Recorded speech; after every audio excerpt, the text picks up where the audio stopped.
All right, so hello if you're listening there, James. This is the recording from week 3. So the economic problem is what we've just had a look at. The girls reckon we're good to move on from that. Just want to double check PPC. What do we know about PPC? If you're revising production possibility curves, what's a PPC? How could we use that? Charlotte or Lucy, do you have an example where you've seen a PPC?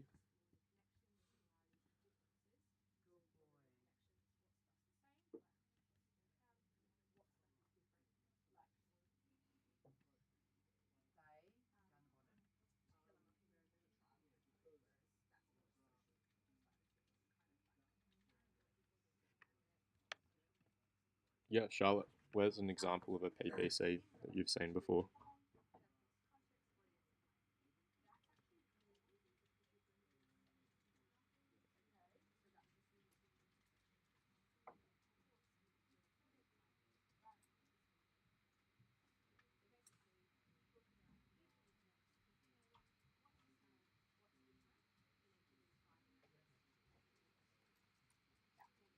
Absolutely. So it comes back to the combination of two goods. Do you know the different types of goods that you could be having in combination with, or where there's usually a trade off?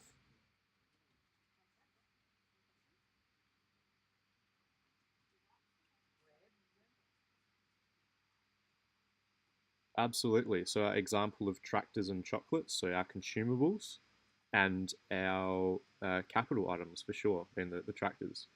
So yeah, there's a bit of a trade-off that we can see happening because we've got to make a choice as to do we make consumer goods or do we make capital goods that can then go off and make more. So that's a bit of a choice question as well. So that's probably something you'll see popping up in your exam that you would want to revise and be aware of. Price mechanism, probably something that we demand, supply. I reckon you guys have covered that before pretty well in depth. This is something you might want to revise as well because they'll apply eventually to like practical examples. So demand, remember what the factors of demand are. Does anyone, or Charlotte or Lucy, how about we do one each? So for the factors of demand, Charlotte, are you able to write those out for me? And Lucy, could you please write out the factors of supply? If you were to flick through or to pass notes, I'll put this actually so you can type on the board as well. So participants, assign privileges. So how do we, so rather than getting this all messy, or do you reckon it'll fit? Now let's make a whiteboard. So I'm going to go share whiteboard. Okay.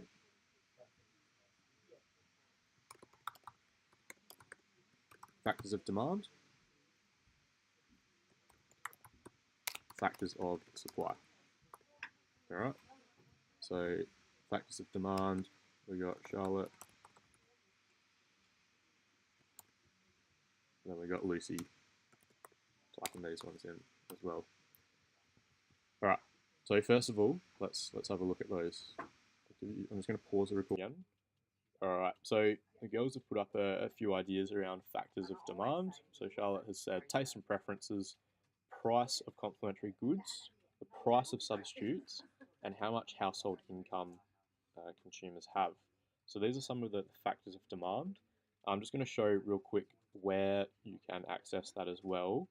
So girls, I'm just going to show, I'm going to share my screen, but I'm just showing the recording here that you can go to the Moodle, okay, and everything that we've covered so far this year is on the Moodle. So key area 1, revise that one individually. Key area 2 that we're taking a look at the moment with week 4 is what I'm just opening up here, and we've got price mechanism.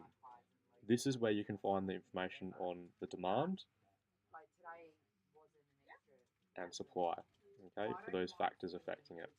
And there's some questions there that we've had a look at in the past, okay. So if we go back to our WebEx, great. The next thing that you need to be aware of with price mechanism is this thing called price elasticity. Okay, so we want to also understand before we move on from market equilibrium, we also want to understand and make sure that we're aware of, and being able to identify what a floor price is and a ceiling price is. Okay, and it says, how does the government interfere in price mechanisms? Give reasons why and effects using demand supply diagrams. Okay, so really good opportunity in your exam is to make sure that you can actually, if you're able to, make sure you do sketch these. Okay, so there was an example in there, the weekly work that talked about in the next page. There we go, shortages, and if we have a surplus as well. So what often happens in a shortage is that when the price is below equilibrium, the quantity demanded will be greater than that of the quantity supplied. So there's often a shortage. Okay, and we can see that Q1 is marked out there with demand exceeding supply. Okay, can anyone give me an example of a shortage that we might see at the moment with prices being pushed up?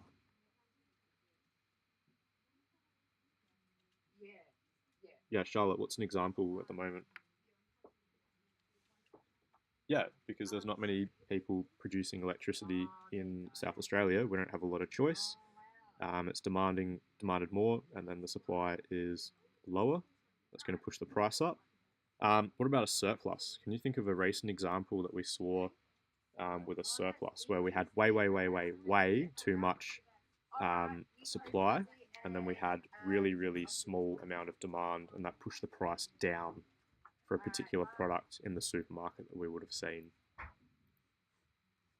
Which, I don't know, that's my favourite fruit, so I actually went out there and just bulk bought it for several weeks. Yeah, Lucy, what's the example there of a surplus? Yeah, so that incident where, because this affected, basically, well, it was actually a shift in demand, I suppose. Basically, people stopped buying it. Okay, it shifted the demand curve to the left. Demand went down, and then we're able to see that the price dropped because some silly person was sticking needles in strawberries, and obviously this affected the quantity basically demanded. People weren't demanding as many strawberries because they didn't want to risk it of getting pins in their strawberries. So that's your example there of how a shift could be the supply. It could be supply or it could be demand. We've stated two demand ones. What was our first one up here with the shortage? Okay, so that might be a result of the supply, I suppose. Whereas demand gets pushed out as well. Okay, cool. Let's move on from the next. So the next one that we want to revise is price elasticity. So what is the meaning of price elasticity, guys? What's your idea around price elasticity?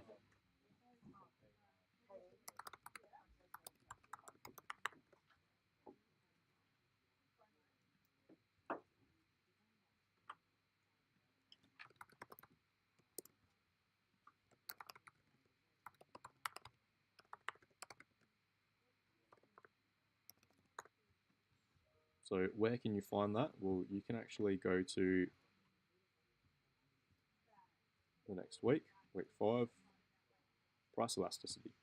Price elasticity of demand, you've got a few options here, but basically we talk about it as a bit of a spectrum. So perfectly elastic demand, how does that vary from perfectly inelastic demand? Does anyone want to go off and try and explain that? Charlotte, are you good to continue explaining that or having an attempt at that? Or just give me an example of elastic demand. So if you're comparing elastic demand to inelastic demand.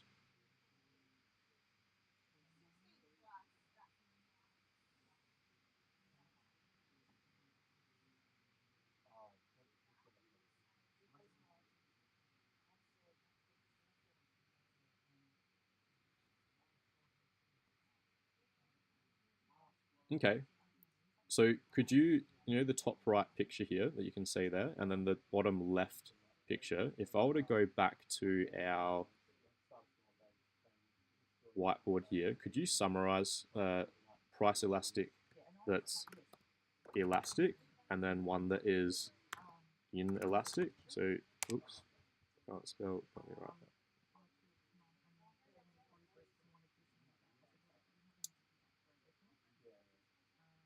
that. Yeah. Well, we can do an example if you want. We can go. Yeah, let's. Do you want to bring up an example? Do you want me to find one?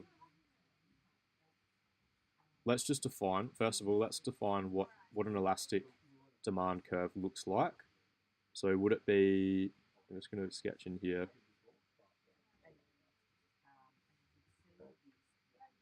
That. So could you sketch in a demand curve for me that's elastic? And then we're going to just unpack that and have a look at why it's elastic. I'll put some titles in here as well. So what else do we have? We have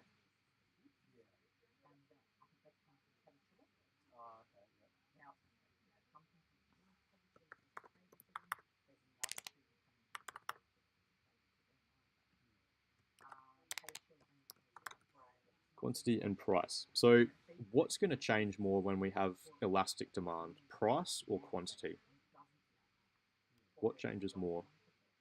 So for example, it's hard to mark it out here, but if you want to describe that, Charlotte, if the price were to change by like a few dollars, what happens to the quantity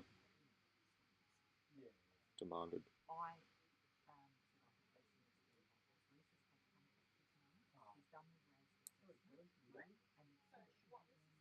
Yeah, absolutely. So we can summarize that as basically a really shallow or a flat curve for elastic, whereas inelastic, all right, is quite different. Do you want to sketch in maybe yellow and inelastic one, even over the top of that? Because what I'll do is I'm going to get the pink and I'm going to highlight elastic. All right, I'm also going to type in inelastic. So you're going to summarize this further, guys, in your notes, so it's clear. Inelastic.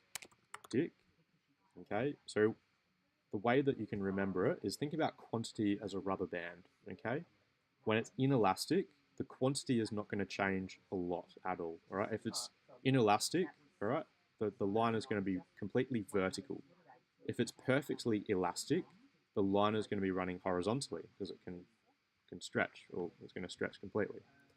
Um, so this is definitely something you need to be comfortable with. Okay, you need to be just have a rule in your head. Elastic means it's going to stretch, okay? And you can see that your quantity would stretch a bit further than the other one. There's some better examples over that we'll take a look at shortly as well.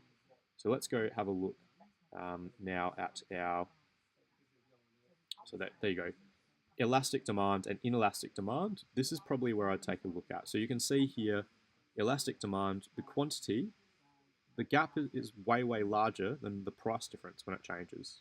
Inelastic demand, well, quantity is not going to change that much, even if the price drops a lot. Okay, and you've got factors that affect price elasticity of demand as well. So we're talking about substitutes, necessity, durability, complementary goods, and relative cost. So these are some things that summarize elastic demand and inelastic demand. So I'd be summarizing this on a page in your book. Absolutely. Okay, because you'll find that some of the past exam questions draw upon these. Okay, you're going to be either focusing in on an elastic demand question or focusing in on an inelastic demand question. We also talk about total revenue method. So total revenue, this is just a way of calculating the amount of revenue that you would have, like if it increases. So total revenue method is connected to one of the two. Okay, so there's a relationship between elasticity of demand. So if the price increase causes total revenue to decrease, or if price decrease causes total revenue to increase, we know that demand is going to be elastic. Okay, so remember, elastic quantity is larger. So they did a little example there, a calculation. This might be something you want to revise as well.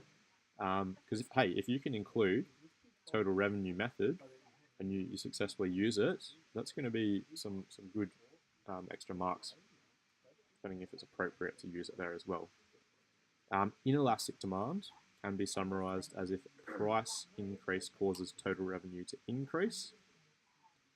So remember, inelastic demand, just think about cigarettes or alcohol as the thing that quantity is not going to change even if price goes up.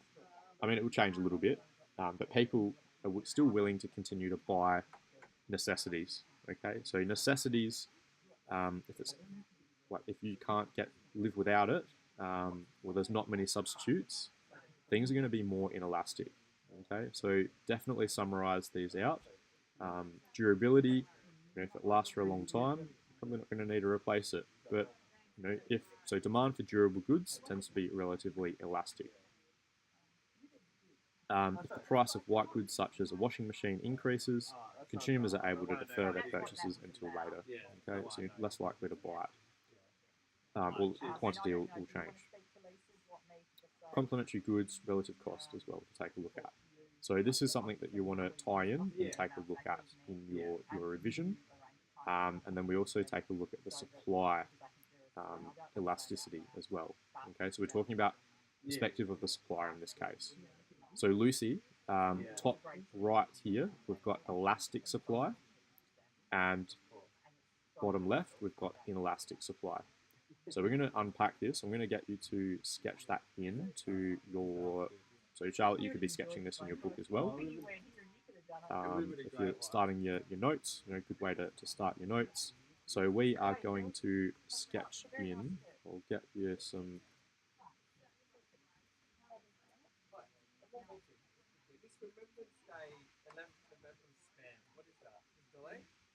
reference point. All right, so you can go ahead and sketch in pink a line that is elastic for supply, and in yellow an inelastic.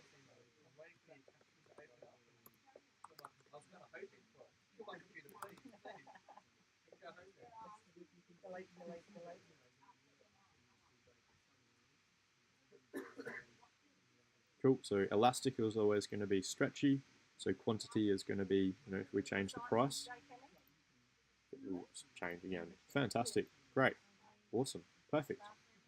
Are you happy with that, Charlotte, as well? Yep, all right. So the other thing that we want to write down are, factors of that impact on elasticity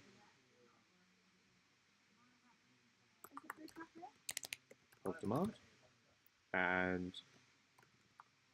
factors that impact on elasticity of supply. Okay, so that's something that you'll want to include in your revision as well. So we've said describe perfectly elastic, inelastic, perfectly inelastic demand, price elastic of supply. Yep, all right. What's the importance of elasticity? What's the role that price elasticity plays, guys, in prices?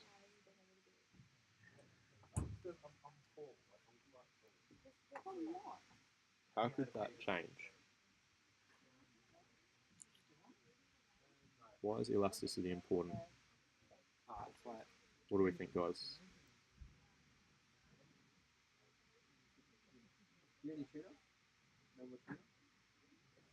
I thought you're full. There's no demand for tuna, Jamil.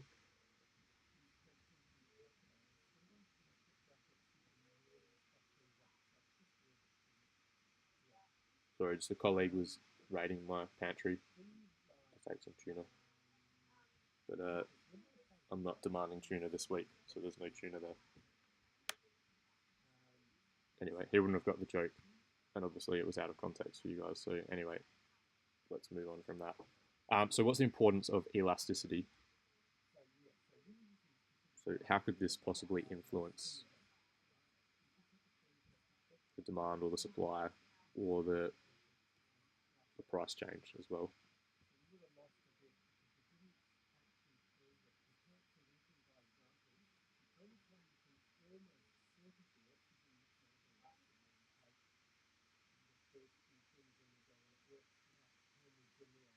All right, so summarizing it here, Okay, if you were to summarize it, 2 points. Charlotte, Lucy, I want you to type in the text chat 2 points that summarize why elasticity is important for us to know about. If we're talking about gold, if we're talking about carrots, we're talking about tuna, for example. What's the importance of elasticity with demand and supply? Like, why would we want to have knowledge of if cigarettes are elastic? Think about government. They go off and tax certain items, and they know they can get away with taxing it. If they were to go off and tax tuna, probably not the best decision. Whereas they've made a decision. Hey, we're going to tax 50% on cigarettes. We know that we're going to tax 50% on alcohol. I'm going to tax petrol, for example. All right. How does elasticity, for demand of some of those products, influence? So think about those as well. So it says knowledge of the elasticity of demand for a product is useful to the producers when making production and pricing decisions as well. So for example, if they know demand for their product is elastic, producers would realize that increasing prices will lead to less revenue. So elasticity of tuna, it might be pretty elastic, I suppose. You've got a lot of choice. You've got a ton of substitutes. You don't have to eat tuna. You can go off and eat snags, I suppose, to get your source of meat. There's a lot of substitutes, right, for tuna. So if you were to start charging $8 or $10 for a tin of tuna, it's pretty elastic, okay? The demand or quantity is going to change by a large amount, and all those tuna companies are going to get less revenue. So it would be better to lower prices and increase production, which is why you see tuna being turned over at 99 cents in the supermarket. They have a lot of production of them and reduce the price. This may be the case when deciding whether to offer discounts, for example, or on the other hand, if demand is inelastic. Producers know they can increase prices to total revenue, and total revenue will increase. So discounts would actually decrease their revenue. So it's better off for them to just keep the price high, if not raise it, and keep on milking the consumer, because they know that it's inelastic. Okay, if there's not many substitutes, so if you're the only petrol station out on the Nullarbor, or somewhere really really remote, then hey, you might if you start reducing your price, reducing your petrol price or diesel price from $2 down to 120 to match Adelaide, well, it's actually 160 really here, and they might be charging 250 out in the middle of nowhere. If you don't have any competitors, okay, there's basically no choice. Why would you do that? Keep it up. You're gonna, if they've got to stop and get fuel, there's not much choice, is there? So keep your revenue up, increase the price because it's inelastic as a producer or supplier. So the government also just talking about elasticity with certain taxes. They're making choices on cigarettes and alcohol because they know it's inelastic. Okay, if you're someone that smokes, you probably don't care. Okay, if they put the price up, you probably do care. But if you want a cigarette, you're going to have a cigarette. If you want to have a drink, you're going to go out and still buy alcohol. So it's going to get taxed. Okay, so that's why it's important. Okay, for about these choices for the producer, making choices about what they're going to supply and the price setting is really what it comes back to. So if you're a supplier, you're going to make a choice about how to price your product, and then also government makes a choice about what they're going to tax. Okay, so that's your two points to summarize in your notes right now about the importance of elasticity. Is that cool, guys? So you guys, I'm just going to read out what you guys have written in the text chat. Lucy said, I'm putting this in the recording, guys. So Lucy said, if the producer knows what their product is elastic demand, then increasing the price will mean less revenue. Cool. Basically summarize the same, what we just talked about. And Charlotte says, allows suppliers to know how much they can change prices and how effective government taxes will be on specific products. Supply elasticity tells producers how quickly they can increase output as well. Fantastic. All right. Do you guys feel a bit more confident about the importance of elasticity? I know there was a bit of tumbleweed going through before, but that's good. I'm glad that we covered elasticity and the importance of it. So next topic is markets in practice that you need to revise. So describe the different market structures and their characteristics. Okay, perfect competition, monopolistic competition, oligopoly, monopoly. Four different ones. So guess what? You can go to the Moodle as well, and you'll be able to find our weekly content from that under markets in practice, topic 3. If we go to week 7, you can actually find market structures. Hey, there you go. You've got the 4 that are summarized out. You might want to write this out and keep this really clear in your mind that perfect competition involves high competition. Monopoly, meaning 1, means that there's low competition. Okay, so this is the document that you'll want to go through to summarize this. So types of market structures, perfect competition, basic summary of what they are. So large number of buyers and sellers. I think we did an example of, you go out and start planting carrots or tomato bushes. There's very, very little barriers to entry. Everyone can do this, and then we can start to sell it at a fruit and veg. And we said the product is homogeneous or identical. Okay, a tomato is a tomato, although you can argue it's organic. It's blah blah blah.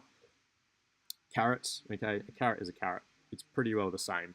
Can of tuna, basically the same. No firm has significant influence over market price. So I guess for seafood, that's a bit different, so let's not use that example. But for carrots, producers are price takers. That's the key point of perfect competition, is that if I go out and I'm a small firm, like literally today, we plant some tomato seeds and we start to grow them up, and then our plan is to go off and sell them later on, whenever they get harvested. I'm going to be a price taker, all right? The price is set, okay? I don't have a choice in that. So you need to draw in a curve here, okay? Really, really important that you get down pat, because you're a price taker. You have no control over the price. So the demand curve for one carrot producer is going to be horizontal or completely elastic. So if the market is paying for a carrot, okay, $2 per kilo or whatever it is, if I go, oh, I'm going to change it to $1.50 or I'm going to change it to $2.50, it's not going to be sustainable. Okay, you're going to lose out. Either you're going to lose out on, by putting it up, you'll lose out. If you put it down, you'll lose out. So growers cannot offer lower prices, as the competition has already forced prices as low as it can go. Because I've got to water these carrots, I've got to water these tomato bushes, whatever. If I lower the price, by the time I've actually hopped in the car, paid for petrol, driven it down the market, paid the people running my stall, I'm going to lose money if I go lower than $2 per kilo. If I go higher than $2 a kilo, no one's going to buy from me. They've got choice. Okay, anyone been to the central market? Have you guys been there? Have you guys been to the central market in Adelaide? Okay, you've got people yelling. They're going, bananas, $2, hey, $2, $2. Well, you hear that. Why would you go and pay $3.50 for bananas? You know that you can go and get a better price. So they're pretty much lowering the price as low as they can go. The other one that you want to be aware of is monopolistic. We skipped one. No, monopolistic competition, where there's a large number of small firms. Products are not identical, but they're differentiated. Okay, keyword differentiation, product differentiation. So producers compete for a share of the market through simple advertising, such as flyers, product quality, good service, and so forth. And the example that we used for that during the term was a dining restaurant.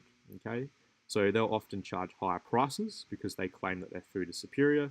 We also talked that the atmosphere might be better.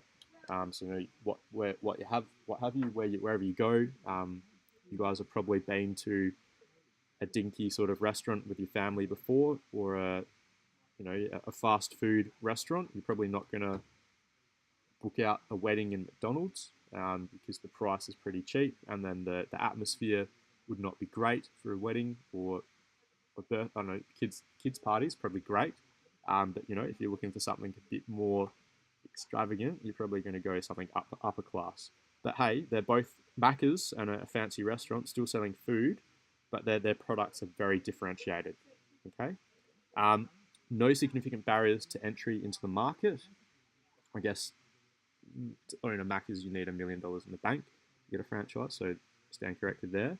But entry into the market is relatively easy. You can, if you guys wanted to, you could realistically set up a coffee shop in your lifetime or a restaurant. Okay, this is actually something you could do. You need to find investors, you need to raise up a bit of money, but it's something you can do. Okay, it's relatively easy to set up a small business. Okay, and you have some control over the price as well, so you can control what you want to charge people. The other one that we talk about is oligopoly. Okay, so this is where you've got some firms, but there's like usually four big firms in control. So, for example, in South Australia, we use the example of two main manufacturers for beer. Um, might be Foster's and Lion Nathan. Okay, they control a whole different bunch of product lines, but they control prices of all of those different products as well. So when you walk into a bottle shop, which you probably won't be doing until you're 18, or you walk into mobile phone. You guys got mobile phones, right? Yep. So you walk into a Telstra shop, you walk into what are your other options for phone products?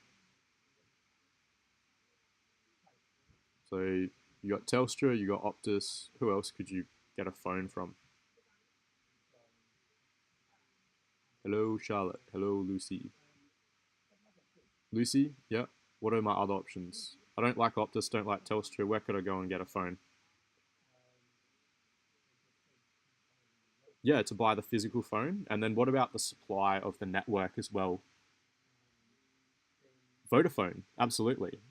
Any others that you can list? Charlotte, have you got any? We've got Vodafone, Optus, Telstra. What are my other choices? Amazon. Yep. So they're pretty new as well. Would you say there's more than 10 or less than 10? Less than 10. Okay. So it's not like going out, oh, I'm going to go and get a chicken schnitzel. What are my choices? You've probably got a couple of hundred in South Australia, different choices to go and get a chicken schnitzel, right? But you've only got a few choices with an oligopoly. Okay. So we talk about fast food, talk about cars, talk about phones. Um, these are your sort of big brands that are in control, kind of into it. And, realistically, we can't just step into it. There's going to be significant barriers of entry to that. So, because there's significant barriers, in your notes, guys, you need to draw a kinked demand curve.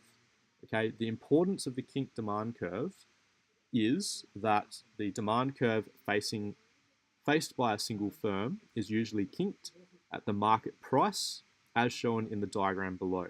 So if one firm raises its price above equilibrium, it is unlikely that the others will follow.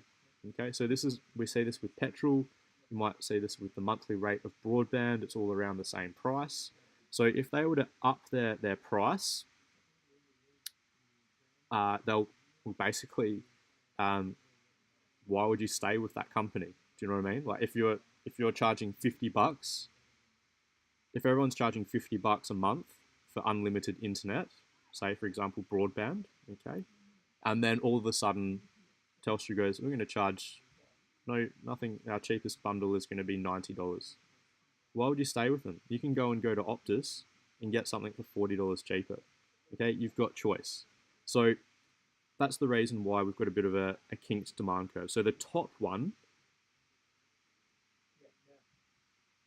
is going to be inelastic or elastic. It looks like it's stretched out, so it's going to be elastic. So you're going to lose a lot of customers if you start upping your price. Does that make sense? This top part up here, that's elastic, isn't it? Yeah. So because it's elastic, okay, if you start upping your price, so let's say it was $50 and then it went up. Let's actually put this in our. Just going to jump over to the whiteboard. I'm going to get a new whiteboard. Sorry. But these are just the key things that I want you to be aware of, okay? Because if you can represent this, hey, like this you're going to sound pretty awesome because you're going to, yeah, if you can explain the kink demand curve, that's basically what I want you to be able to do.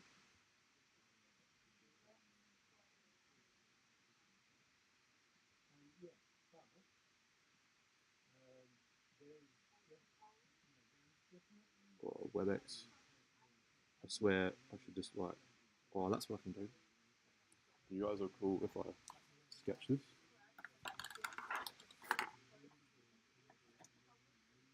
We're nearly there anyway. Probably can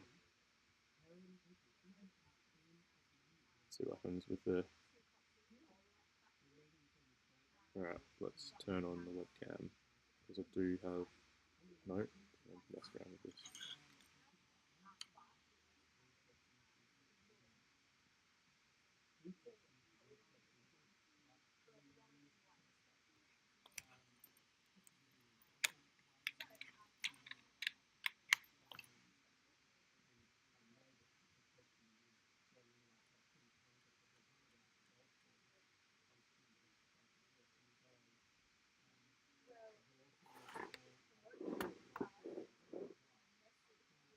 Alright, how cool is that? So let's. What is happening with this? Going. Cool. Got some paper here. If we were to sketch that out, it's just a bit easier. I'm going to. It's maybe in the recording, hopefully. No, I don't know how to make this larger. Anyway, for the recording, guys, take a look at the kinks demand curve. I'll take a picture of this and put it in there. So just keep on listening, sketch out the kink demand curve, and then we're taking a look at the larger.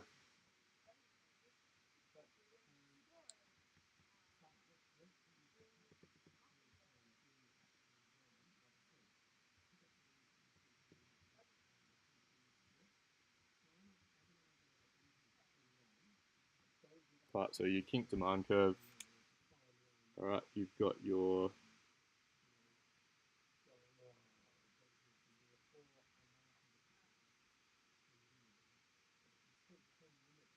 quantity demanded, you got your price, okay, and your kink demand curve, something like this. This point here we call PE, okay, and then down here we've got QE. So at the top here, let's get our highlighters, which have not been installed. Good.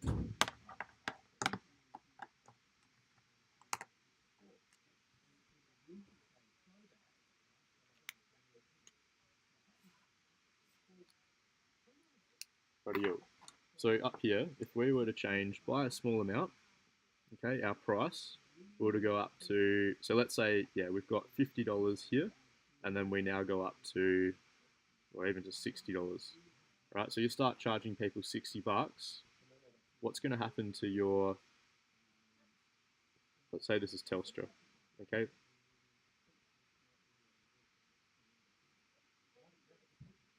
Let's go Q2 and then P2, all right? So you start charging, what's going to happen? What do you guys notice?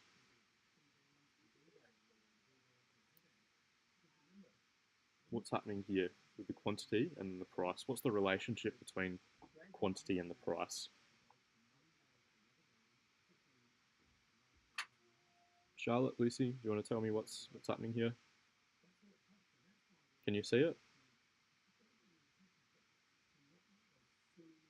For the top part of our kink demand curve.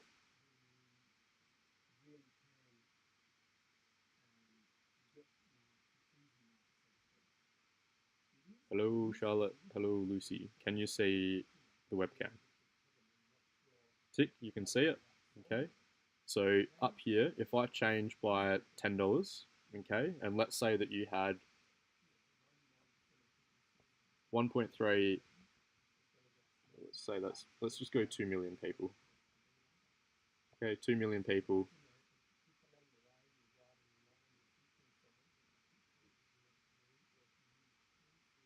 $2 million people are subscribed using your service. You put it up by $10, what's going to happen if it cuts back to 900,000 people? What's our relationship? So we're describing this is this line here inelastic or elastic? Charlotte?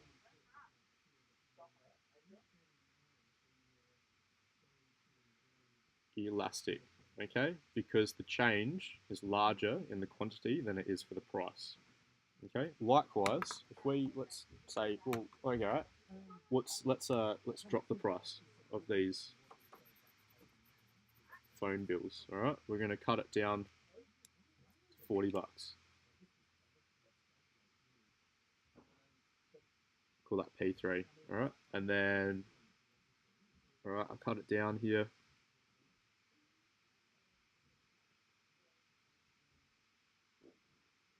Quantity 3. All right, so I lower the price. What sort of a curve is this? If the quantity is less than the price change, what sort of a curve is this? How would you describe the elasticity of this?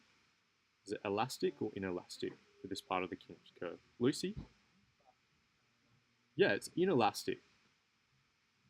Okay, and what do we know about inelastic curves and profit? What's going to happen to our profit if we start charging $10 less, but we're getting like 2.1 for 100,000 extra people? What's going to happen to our profit? Actually, I'm going to double check what that might be. But what was the special rule that we looked at with elasticity? Or a formula? Lucy, do you remember that formula that we use? Have a go. What happens to profit with inelasticity? So just going to share my screen, go back to what we were looking at before. So this goes back to elasticity, okay? So it's not within this one here, but it's sort of prior knowledge of inelasticity. So we've got question 5, price elasticity, inelastic demand, supply, yep. Good total revenue method. Hey, that's what we're looking for. Because, is that around demand? Yeah, all right, that's fine.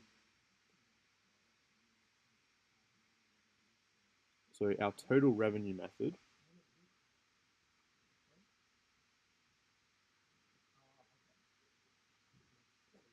could be included in this. So remember, total revenue is going to be equal to P times Q. So if I were to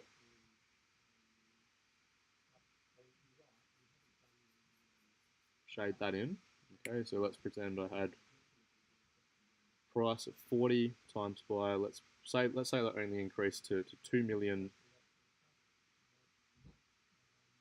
Let's say you got only 50,000 extra people from that. Yeah?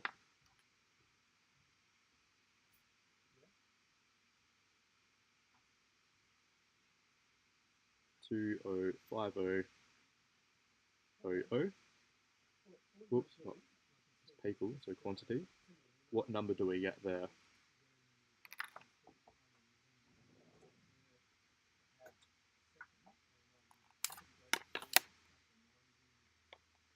So we get 40 times by, that's a pretty large number, but anyway, let's go with it.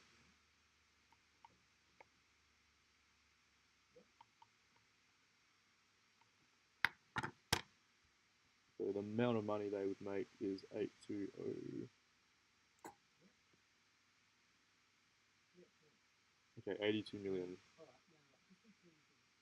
is what they would make from dropping their price. Okay, well, let's see what the price was originally, or what they were making at equilibrium. So equilibrium, we're just going to go with the green.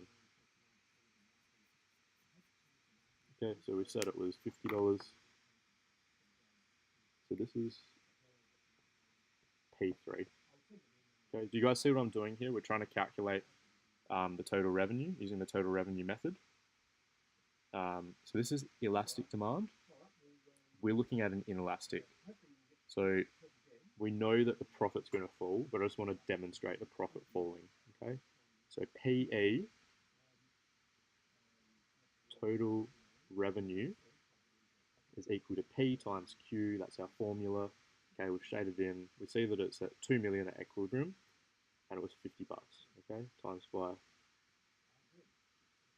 2 million. So hopefully these numbers I'm working with turn out okay. Otherwise, so hopefully we're looking for a number here that's going to be higher, right? So 50 times 2 million.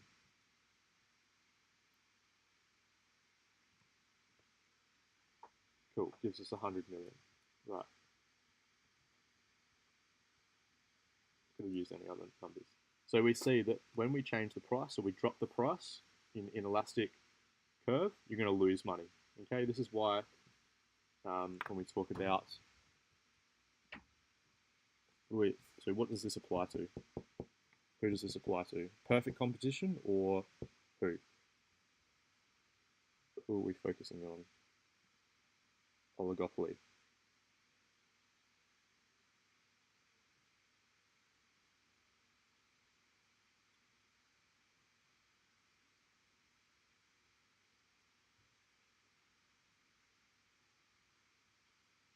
All right. So oligopoly, make sure you can explain the kink demand curve. All right. And then, if it's elastic, um, well, you can't change it because you're going to lose consumers, right?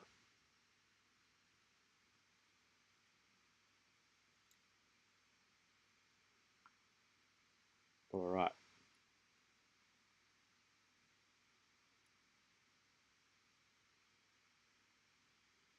And then our last one was monopoly. So the last thing to talk about monopoly is that one firm supplies the whole market. The product has no close substitute, so you don't have a choice in who you can buy from. Okay, so once again, that's our example of the server out in the middle of nowhere. It could be the electricity provider if there's no one else. But a consolidated uh, industry is going to be an example of that. So one firm supplies the whole market, product has no substitutes, entry to the market is extremely difficult, and control over price. So they're a price maker. They can choose what they want to charge for it. So excessive market prices are often avoided, though, because government will interfere and step in to make sure that it's at a price that we should be using as well. All right, let's take a look at our checklist. Markets in practice, we've revised those 4. So you'll need to evaluate market structures and their behavior. So to do with the price, the choice, quality, resource use, profitability, and use of technology. And what is a market failure? Okay, this will probably pop up. And talking about ACCC. So there's some examples of externalities, which is a key thing that we want to take a look at. So externalities, look at. So market failures in general, the more competitive forms of market, the more competitive forms of markets meet more of the criteria for a success market than the less competitive forms. Although less competition was an advantage in some areas, however, no one type of market was able to achieve all the criteria. They were all imperfect to some extent. So we're talking about making sure that we satisfy those criteria there. Markets are supposed to operate without interference, to allocate resources efficiently, and maximize the satisfaction of wants. However, this is not always the case. Sometimes resources are not allocated efficiently, and markets fail to achieve their objectives to such an extent. So these are the main 5 types that we have identified in the course where markets fail. So markets often fail with the under-provision of public goods. So you might not have, depending on what parts of the country you go to, great education, great defence, great roads, great health. They're meant to supply that, but it's not the case. Sometimes you've got really bad, you've got to wait for ages to get access to health benefits, or your education might not be, they might not even have schools in certain parts of the state. So private producers often fail to provide public goods, like, well, do you want to go out and set up a particular business in a certain area? So government needs to step in and supply those. So for example, it's not really practical for a private company to go out and set up or like start employing heaps and heaps of people to repave all the footpaths. Okay, who's going to pay for that? Unless they're actually billing the government, yes, they'll get paid to do it as a private contractor, but there's no industries booming, going out there and repaving all the footpaths. Okay, that's a government service, or the government steps in to provide those public goods. Parks as well, as people don't pay for that. So a lot of the parks or public goods that you go out to, all the national parks, they're owned by the government or supplied by the government. Some schools and hospitals are provided by the private sector, but they're not always going to be producing that as well. Regulating externalities. So externalities are the effects that it has on people, not directly. It's external to it could be a positive or it could be negative as well. So often it's not taken into account of by the market or the price. All right, it's not reflected in the price. So all that pollution that we get, from driving your car around, that's not included in by or taken out of the profit. Okay, some other people are probably going to be impacted by that as well. Asymmetric information may be inadequate for one side of either buyers or sellers in some markets. For example, if the used car market consumers may lack information about the condition of the car, then they're intending to purchase. Okay, so information is not always going to be equal depending on what market you're in. Buyers might lack information, and they are not going to be able to respond to specific problems. Providing for disadvantaged groups as well. So if you've got a large portion of people that are low income earners, or there's a big gap between high income earners and low income earners, there's going to be some disadvantage in the market or in the society, because these people are going to be disadvantaged due to the fact that they don't have a lot of income, so they can't participate in certain purchases as well.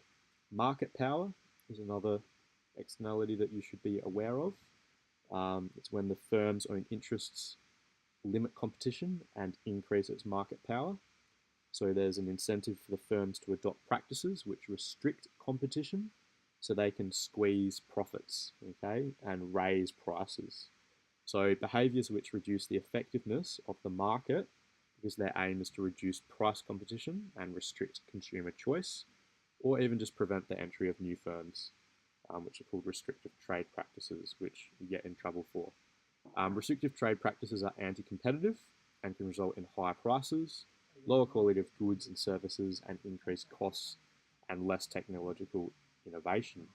So this is particularly relevant to oligopolies and monopolies, so probably highlight that and throw in market power, and a few of those as well. Economic policy as well, so in an unregulated system, so let's assume that we've just got free market, do whatever you want. The economy may undergo uncontrolled fluctuations in level of economic activity, and then you might see booms and busts occurring as well.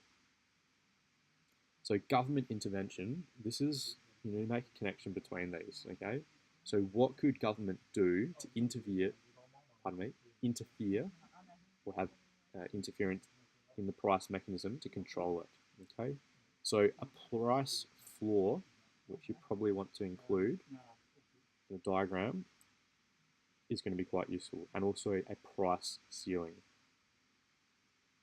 All right, so let's go back to our checklist. I think that's pretty much it for markets in practice. There you go, disadvantaged groups. All right, and then we move on to economic objectives. Guys, do you want me to stop here and then make another recording on the rest of the course? So I'll post this out to Google Classroom. So this summarizes markets in practice. This also summarizes price mechanism. And that's the two topics mainly to focus on. Okay, the next video that I'll put out will be on economic objectives.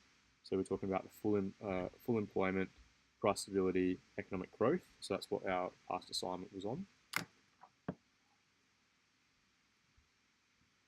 That you can take a look at. We'll take a look at the business cycle, the circular flow model, economic policy. However, economic policy wasn't in the exam. All right, so I'll put out a video there. Anyway, thanks Charlotte, thanks Lucy. I'm just going to stop the recording.